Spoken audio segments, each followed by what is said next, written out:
happens in Marroquine secretion, these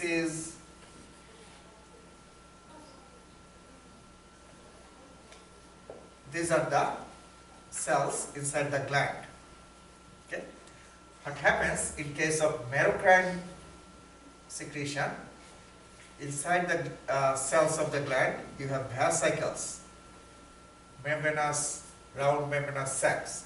Those are filled with the chemicals that should be secreted. Okay, so these are the vesicles, okay, filled with the chemicals. What happens? These vesicles move up towards the apical end of the cells and accumulate here. So the vesicles, all the vesicles will go to the upper end or free end. And then next what happens? These vesicles rupture of the vesicles. That is called exocytosis. We talked about this before. So the vesicles rupture to release the chemicals, and this is called exocytosis. So that's how the Marroquine secretion occurs. Okay. Another type of secretion is called apocrine secretion. What happens here, you see, this is interesting. These are the cells inside the gland. No vesicles are inside the cells. Chemicals are in the cytoplasm. Okay, so these are the chemical molecules. The chemical molecules will move up and accumulate at the apical ends of the cells, like this.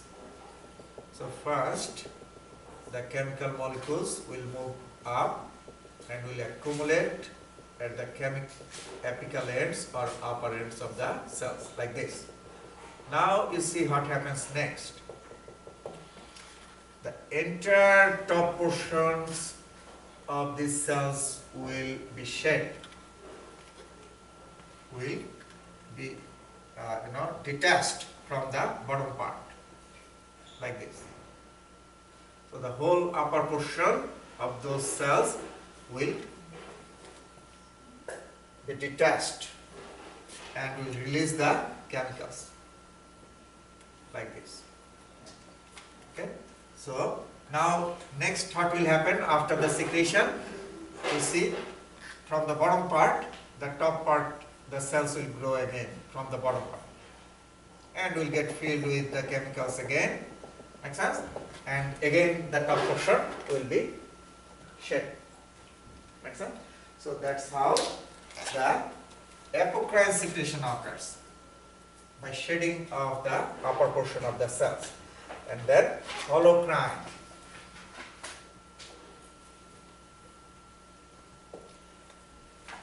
These are the cells in the gland, and these cells are filled with the chemicals that should be secreted. Okay? And under these cells you have the stem cells. So these are the stem cells. Stem cells. Okay? So what happens when secretion occurs? It occurs by complete destruction or death of these cells. These cells will be completely destroyed. So the chemicals will get out. Then you have the stem cells here, right? So these stem cells will produce new cells by mitosis. You know that stem cells produce new cells, right? So they will produce new cells here. Again, these cells will get filled with chemicals and the cells will be completely destroyed, and that's why it is called holocrine type secretion. Have you heard this word?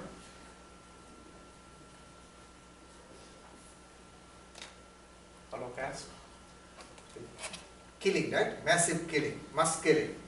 So these cells are killing themselves, right? They are dying to secrete the chemicals. They are dying to release the chemicals. Make sense? So holocrine type secretion. Now why we talked about these three types of secretion? Because the sweat glands, there are two types of sweat glands. One type of sweat glands secrete this way, another type of sweat gland secretes this way. Make sense? There are two types of sweat glands. One type secretes this way, another type secretes this way. And sebaceous gland secretes this way. Make sense? So that's why we talked about those three types of secretion. So sweat glands, sebaceous glands in the skin. Two types of sweat glands, acrine and apocrine. Acrine is also called merocrine. You see here, merocrine. Make sense? So acrine or merocrine sweat glands uses this method. Make sense? To secrete the chemicals.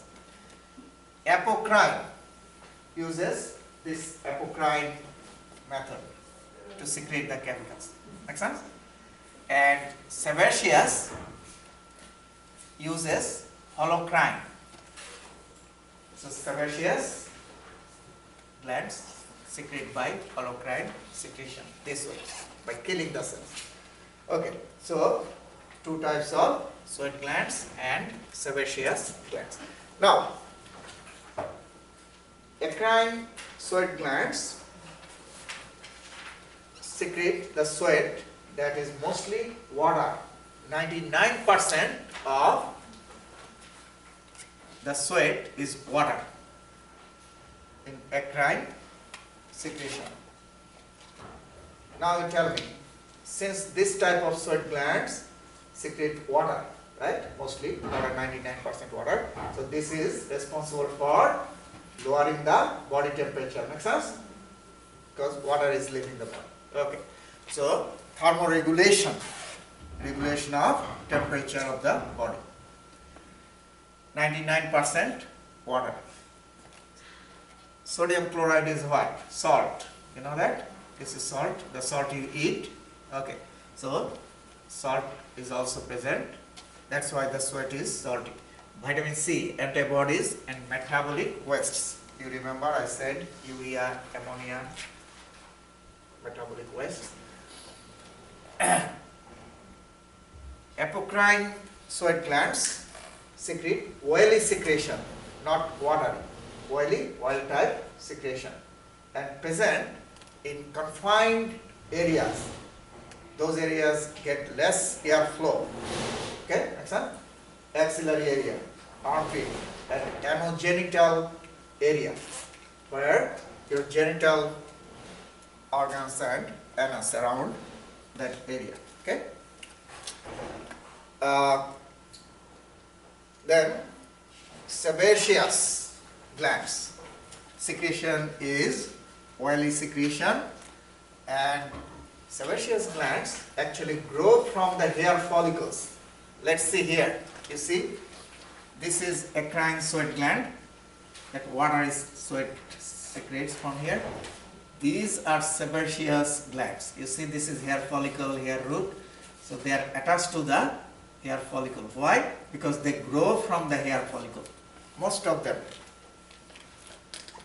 So you see here, widely distributed, mostly developed from the hair follicles. That's why they are attached to the hair follicles. Become active at puberty.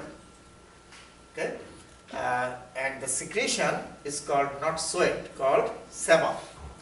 So the secretion of sebaceous gland is called the sebum. The secretion from the sweat glands is called sweat. Make sense?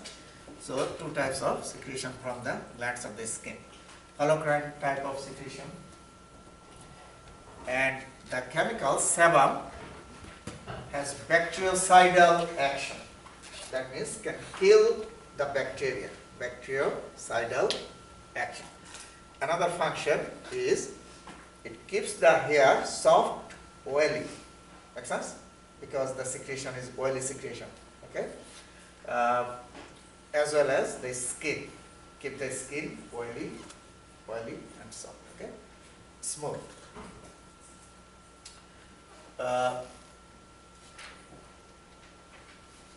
Okay, so let's stop here.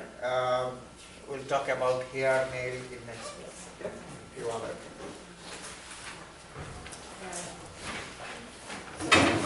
Thursday is our exam? Right, but like our next Thursday, that The was second. April 2nd, and then. See the schedule. I don't remember. So whatever is the schedule. Yeah, you made it next Thursday, you said. Oh yeah, that's right. I changed it, right? From Tuesday you have the lab. So I We have changed another it. week. Thursday. Okay, the next Thursday that we meet. So guys, you know, in your exam, lecture exam, almost all questions I give from my lecture. Okay, if you really listen to the lecture, you know. Okay, so the things I have covered in my lecture, those are the things you must remember. Of course, you will study the book, study the practice materials, very important, right? Also the PowerPoint, but my lecture, those things I mentioned, those are the things, will be, most of the questions will be based on this. Question. Yes. So on your YouTube channel, you haven't posted anything from this semester, right?